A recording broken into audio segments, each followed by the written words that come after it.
Good morning. This is Faith in Our Hometown, brought to you as a community service and sponsored by Mercy Hospital, Joplin. And now, here's your host, Father Jay Friedel. Good morning and welcome back to Faith in Our Hometown. At least we hope you're rejoining us. If this is your first time to join us, we are about having a friendly, intelligent conversation about matters of faith and life that impact us here in the greater Joplin area. This morning, my guest is going to be Dr. Brad Hodson, who is the Executive Vice President at Missouri Southern State University here in Joplin. Brad is joining us this morning because we're going to be talking a little bit about the world of higher education and what makes up that world of higher education, and whether or not the world of higher education is really a place for faith or not. I've been in higher ed now for 23 years myself, and so I've got a few opinions about this myself. Brad works with the foundation at Southern. He also is teaching and has been not just at this university, but at several. So it'll be very interesting to trade a few perspectives on faith and higher education as we come together this morning. So we'll be doing those two things right after we come back, right after this Mercy Minute. Stay tuned. Hi, I'm Angie Saporito with Mercy Hospital. I'm here today with Dr. Stephen Meyer, cardiovascular surgeon with Mercy. Dr. Meyer, thanks for being here. It's my pleasure. Today we're going to talk a little bit about the vein clinic. What is that? That is an area of the outpatient clinic that we use to treat patients with venous disease.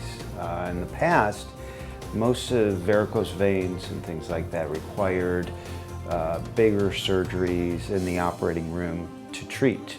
Now we have ways of treating these minimally invasively with catheters or with direct injection to the veins that we do here as an outpatient in the office. So it's fairly simple outpatient procedure? Fairly simple, yes. Very good. Do you need to be referred by your physician? Not necessarily. The patients, if they so wish, can call our office and we can set up an evaluation if they wish. Very good. So just a phone call to the office, call the number on your screen, and you can get right in. Welcome back to Faith in Our Hometown. Again, my guest this morning is Dr. Brad Hodson, who is the Executive Vice President over at Missouri Southern, which is a great anchor here for our community. Brad, first of all, just tell us a little bit about yourself. You've been in Joplin for a little over a year now? Yeah, just over a year. And I've been working at Missouri Southern during that time and really enjoy being a part of the Joplin community. Good. Well, I've been pleased to have you because, full disclosure, Brad also happens to be a parishioner at St. Peter's. Just a little over 20 years as a Catholic. How'd you grow up, though? What was I grew up Methodist. Okay. I grew up in a little country church north of Carl Junction. There you go. Cool. Well, thank you for joining us. One of the things I wanted to talk about, and I've wanted to talk about for some time on the air here, is that so many people, when they start thinking about a university, they start thinking about it as the grand halls of secularism. And, so I'm just going to ask you, you've been at Southern a little over a year now, and I've been there, part-time for about 10 years now. Do you find Missouri Southern to be a faithless place or a faith-filled place or something in between?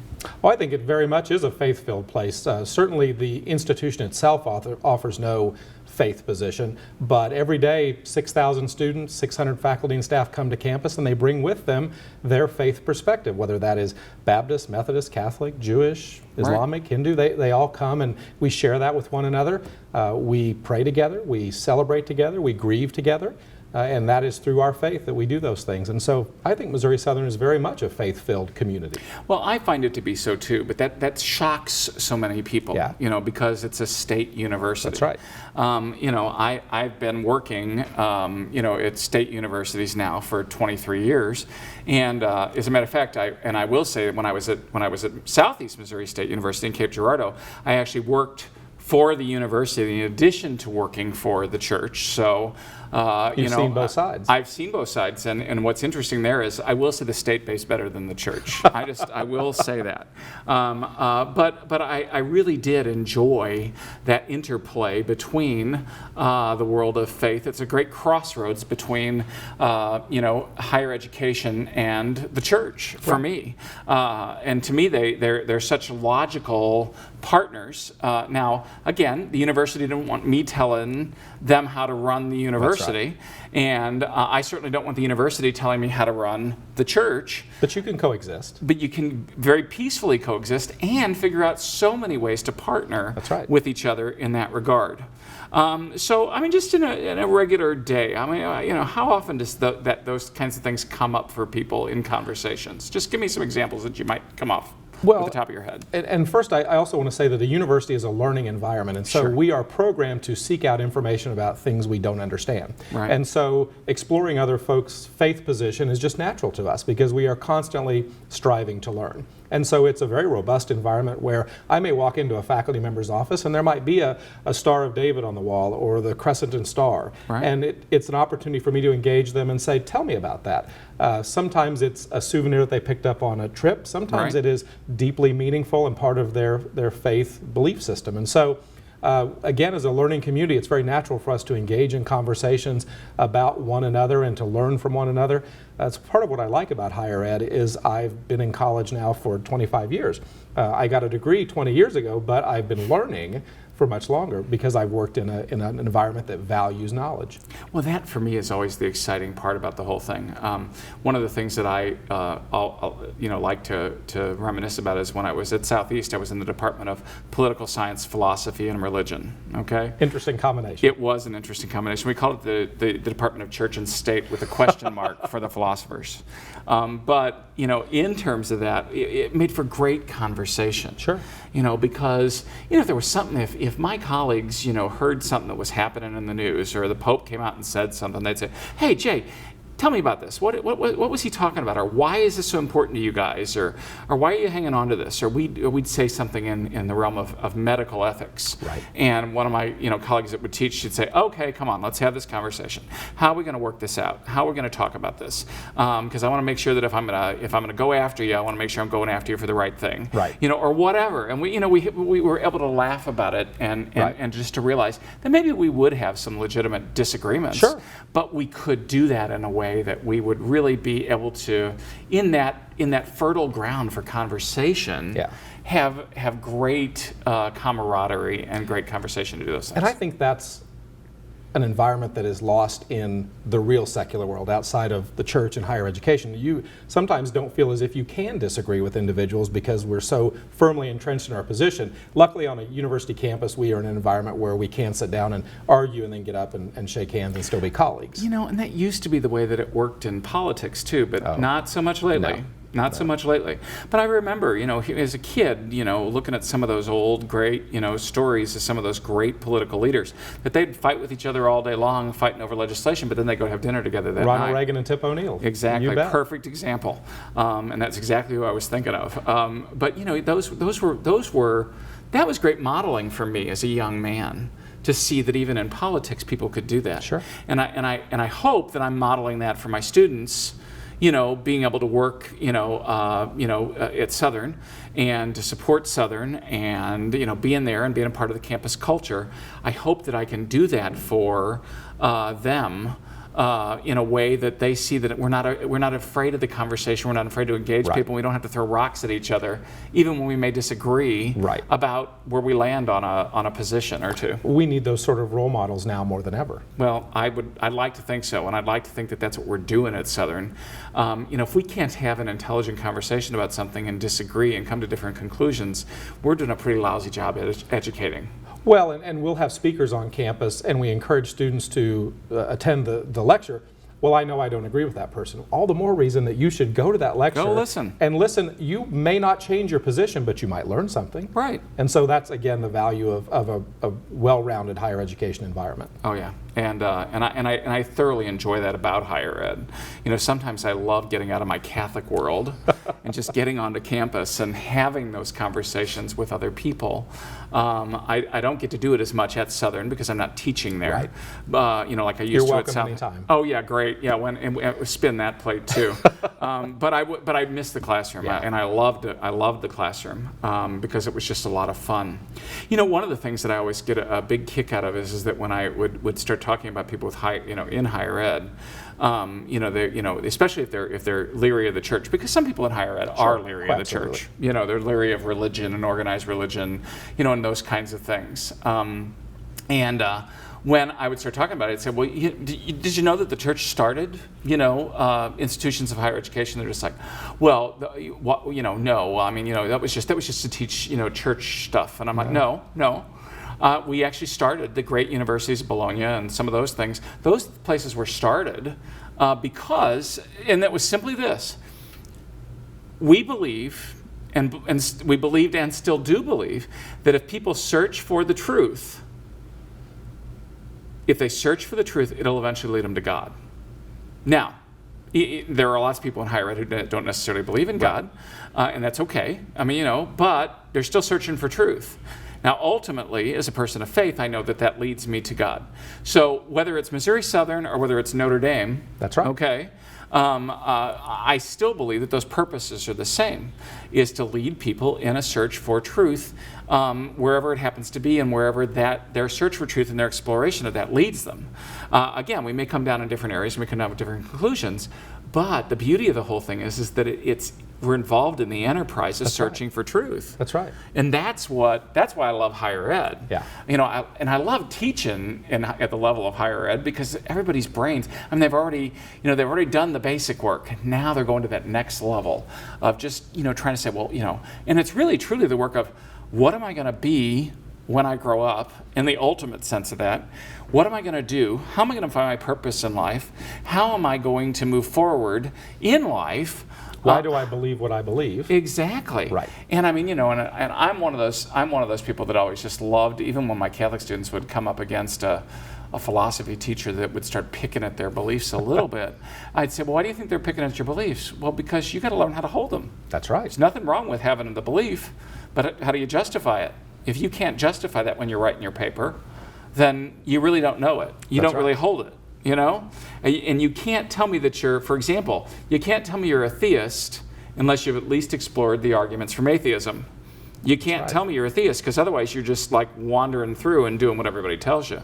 When you got to figure out how do you engage it yourself? How do you engage your own brain to say, well, okay, if I'm going to hold this belief, why do I hold it? And why am I going to be able to move forward in this way? That's right. And many students have not been challenged in that way intellectually up to the point they enter college. Oh, yeah. And so, I always, tell parents, it's just like, okay, when your student comes to college, it's not that they're entering the godless void, but they are going to be in a spot where they're going to be probably challenged more than they've ever been challenged. When everybody's the same, and this doesn't even happen in Catholic universities anymore, there's such a mixture that you have to bring your best game to the table when you're doing it academically. When you're doing it intellectually, you have to bring your best game to the table. That's right. And if you don't bring your best game to the table, then, you really might not be at the table. You might not deserve to be at the table. Absolutely. And that's true even on a K through 12 level. My children in our previous hometown went to a Catholic K through 12 school. And one of the things I was excited about coming to Carl Junction was the opportunity to send them to a public school where they're exposed to lots of different viewpoints. And one of the first things that happened to my 6th grader was someone said Catholics aren't Christian. Mm-hmm. And I was so proud of her. Well, I was so proud of her because she reasoned back logically and explained, and I don't think she convinced anyone of her views, but it challenged her. She had been in an environment where everyone was the same, and now she had to stand amongst folks that may not agree with her wholly, but she had to believe what she believed and know why she believed it. Yeah. Well, we're talking this morning about faith in higher education. What's the role of faith in higher education? What's the role of people of faith in higher education? And so my guest this morning is Dr. Brad Hodson, who's out at Missouri Southern. And we are going to be right back. This is Faith in Our Hometown. You're watching Faith in Our Hometown on KSN TV, brought to you as a community service and sponsored by Mercy Hospital, Joplin.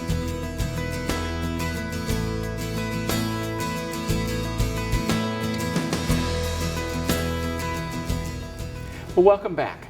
Again, my guest, Dr. Brad Hodson from Missouri Southern. We're talking about how faith works at a place like Missouri Southern State University.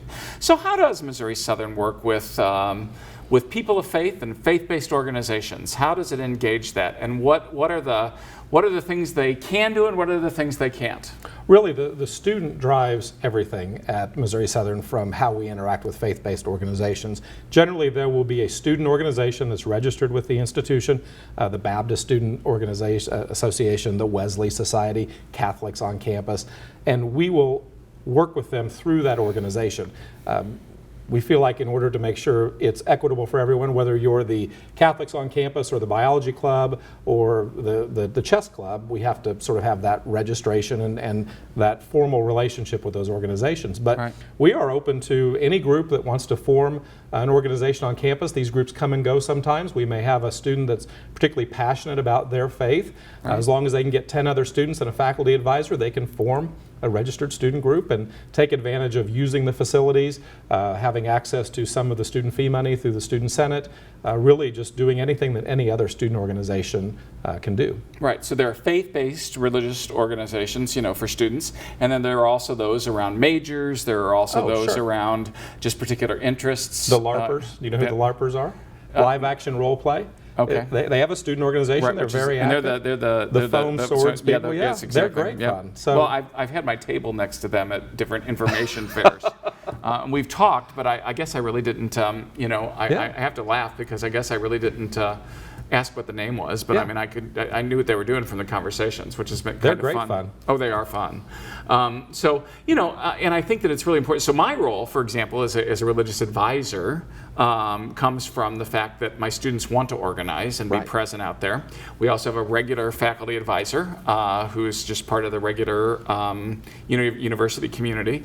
I used to wear both hats when I was at Southeast because I both worked for the university and the church. Here I just work for the church. So I'm kind of like, if you will, kind of an adjunct religious advisor, as are many of the others who, because, well, at Southeast, most of us who had religious groups on campus also taught. Oh, sure. That was just kind of the way that it all worked because they needed adjuncts in the department. But here, we don't really have a department that kind of does that. So, but my role is I'm welcome there along with everybody else as long as our student organization and our students stay organized and follow all the rules, which means that you have to learn, and this is one of the things I love about it, is that means you got to learn how to play with the other kids. That's right. You can't proselytize. You can't beat other people over the head. You have to engage in conversation that's polite in a way that you're not demeaning anyone or pushing one over that. It doesn't mean they can't mix it up. That's right. But it means that they do so in a civil manner, and again, what's great about higher ed is we can model that for them Sure. in a way that that I think makes them better citizens and better people of faith, Yeah. which I think is a great thing. That conversation is very timely because just today on campus we had I'll characterize as a fire and brimstone pastor that was exercising his right to free speech in a public space. I would say that 90% of the students that passed by did not agree with his point of view, but if they chose to stop and listen, again, maybe they learned something. If they chose to ignore, they just went on about their day. But that's a great thing to have that ability to have that discourse and that chance to interact with someone that you might not agree with. Well, and I always, different universities deal with it in different ways. Some have free speech zones, Right. Or those kinds of things. But there are always spots on a campus where, no matter what soapbox you want to be on, That's right. you can espouse those things because that is the the nature of beauty. free speech. It is Yeah. the beauty of free speech.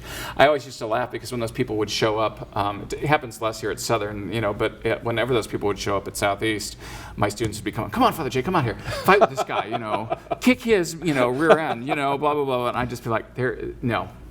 Not going to go do it. Right. Because no matter what we engage in, it's not going to be a conversation. No. They're really not They're really not interested in having a conversation. They're interested in presenting their That's right. version of things. So let them present it. And if you want to listen, listen. If you don't want to listen, That's right. walk away. But where else in our society could that type of conversation take place? If they set up on the street corner, they might get thumped a little bit. Right. Whereas they are safe, our students are safe, it's an exchange Right. of ideas.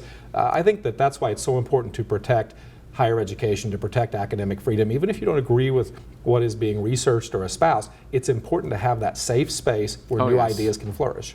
And again, I love that about the world of higher ed, because, and I remember you were talking about student organizations. Well, at Southeast, I had to laugh because, I was there for a long time. I was there Yeah. for 13 years.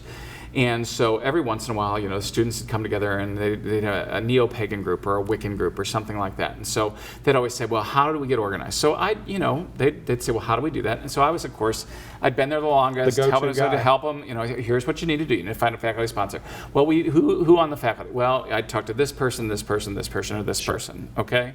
I had to laugh, but at one point in time, I was actually the student. I was actually the faculty member of record for the atheist student organization at one point in time, because my atheist students wanted to form a group. They wanted to do that, and they said, but we don't know any of the folks on campus. I said, okay, I'll do this for you for a short period of time, just so that you can get organized and get started, because you've got a right to be here too.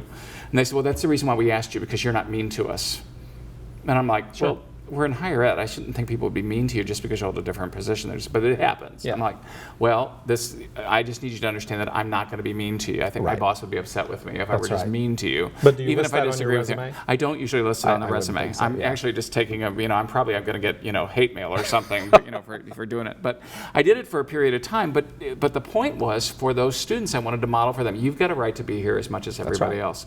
Sometimes parents would come up to me and say, we don't mind you being here, but look, we're worried about this, this Wiccan organization. I'd just be like, the Wiccan students are fine. They're a great Yeah. group. There's some wonderful people, but they hold different beliefs, sure, but they're not anti-Christian. They're just, different than Christian, Right. Or pre-Christian, if you want to go back to roots or whatever. Right. But they're not anti, and they're fine, and there's space for them. And if and I'd say, but we don't like them. Well, too bad, because if you don't want them here, then you can't have me here. Right. And if we're all going to be here together.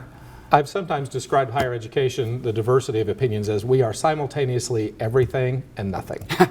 We represent everybody, but we ourselves espouse no views. And that's Right. a difficult dichotomy to understand, but once you've lived in the higher ed world, it works perfectly well. Now that'll be a little different than, for example, a Catholic Rockhurst. Rockhurst. My right. wife is a Kids, Rockhurst alumna. There you go. So she All right. she sees higher education a little differently than I do. Yes, so is our student, our faculty representative for, Marianne Mitz, teaches in the kinesiology department. that's right. She's a Coach Rockhurst, basketball. yeah, She's a that's right. Rockhurst grad too. So I was a St. Louis University grad. Oh, so okay. that's that other Jesuit institution here in the state of Missouri. But be that as it may, we have the right to espouse certain things, at certain points.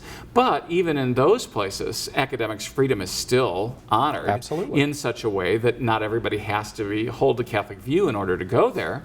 But certainly in terms of our Catholic theology and those kinds of things, yeah, those would be taught a particular way. It's an underpinning. It is. It's an underpinning for that institution. But in the beauty of a place like Southern or a state university, any of the state universities in our state, everybody's got a right to be there. That's right. And that's the beauty of all that. And I love how it mixes up, because the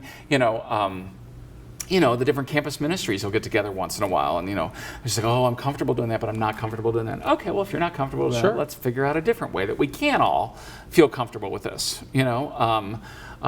Some groups won't come together for any kind of a prayer gathering, and some of the other groups feel comfortable doing so. It's okay. The ones who want to join can. The ones who don't, no problem.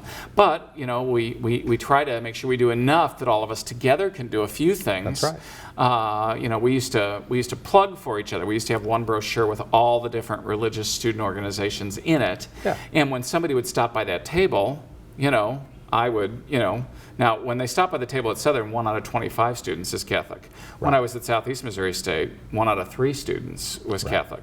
So I was there, and I was, so when people would say, well, I'm, such and such, do you have something, where's Sure. the Methodist, is there a Methodist group on campus? Yes, well, they're right here, Same brochure. here's the Wesley House, you can get in touch with them here. Or, we got 2 different Baptist student organizations on campus. There's this one and there's this one. So, but the best thing about them is, if you go there the first weekend, they'll take you to whatever church in town you want to go to, and they'll ask you, well, what kind of worship are you looking for? And they'll take you there. They'll do those things. Or, we'd have Jewish students who would come up, and I'd say, okay, well, we don't have enough Jewish students to actually make a student organization right now, but I can introduce you to these faculty members that are Jewish, and those faculty members will invite you for Shabbos and to do those things. We could do those things. I was at Southeast during 9/11. And after that, the Islamic students kind of went underground because they were fearful of people picking on them or being mean to them. Well, at that point in time, we could say, okay, now they're not functioning, quite as publicly, but I can put you in touch with these faculty members so that you'll have a place to connect. Yeah. Think about an international student that comes to Southwest Missouri, and they're here for an education, but they really can't find anyone that shares their faith views. That's why we really try to hook them up with folks in the communities you just described, where they can have a safe place to share what they believe without feeling out in the wilderness, in the desert. Right. Well, So, because, and again, we know this, the Right. more our students feel connected, They'll stay. They'll stay. They'll graduate. They'll stay. They'll graduate. They'll Yep. be a part of our community. That's right. And we've got so many people who've been to Southern and studied there, and they've fallen in love with Joplin. And so they want to stay here and make their homes That's right. here. And if they do go back to their home country, they have a positive view of the United States. And their tolerance for people of different faiths. That's right. It is one of the best things that we have here in this country. And again, higher ed is modeled on that same way that we are as a country. The country's not going to espouse any one particular religious belief, but it allows everyone freedom of religion to practice in the way that they see fit, which I think is a good thing. That's great. And again, we get the opportunity to model that every day on a campus like Missouri Southern, and I'm very grateful for it, and grateful that the university is as religion and faith friendly as it is. And I can attest to that because I'm out there and I do those things. Well, Brad, it's been good having you this morning to have the conversation about where faith in higher ed fits. We hope to have you back to have some other conversations, perhaps Thank about you. things that are going on at Southern. You're welcome and the on lives of campus our students. anytime. Thank you. I'm there. I hope you feel I'm that there, way. and I do. I do. So we're going to come right back in a minute to wrap up this morning. This has been Faith in Higher Education, and that's what we've been talking about this morning. Hi, I'm Angie Saporito with Mercy Hospital. I'm here today with Dr. Krishna Kosaru. Dr. Kosaru, what do you do with Mercy? I'm a new pediatrician who started recently with Mercy, and So- it's been only like 2 weeks since I started here with Mercy. Mercy Pediatrics, Mercy so Pediatrics, part of yes. Mercy Kids. Yes, And you're new to Joplin. yes. And where is your office located? My office is located in 3126 South Jackson Avenue. Here at Jackson Street, so Jackson not Street. inside the new hospital. No. All right, and you are accepting new patients here. Yes, we are accepting new patients here, and Dr. Chilton will also be coming here twice a week. So we both are accepting new patients. Dr. Barbara Chilton Yes. is also going to be joining you. Wonderful. So if you'd like to make an appointment and join us here at Mercy Pediatrics at Jackson Street Clinic, you can call the number on your screen or visit mercy.net for more information.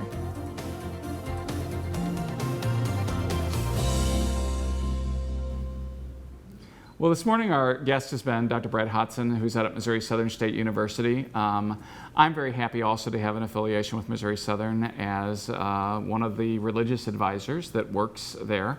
I've always found the world of higher ed to be not anti-faith or not anti-religion. But when you step into the world of higher education, everyone's welcome, but you got to bring your best game to that table if you're going to stay in the conversation. Because people do, they're highly educated, they're very smart, they're extremely intelligent, and when you start mixing up in that world of ideas, the different ways that we all fit together, you got to make sure you're bringing your A game. Otherwise, you won't keep your place at the table.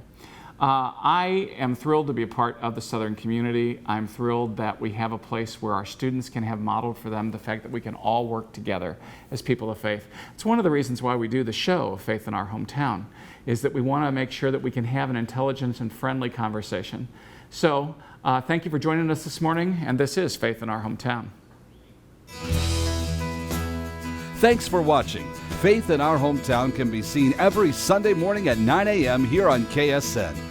Brought to you as a community service and sponsored by Mercy Hospital, Joplin.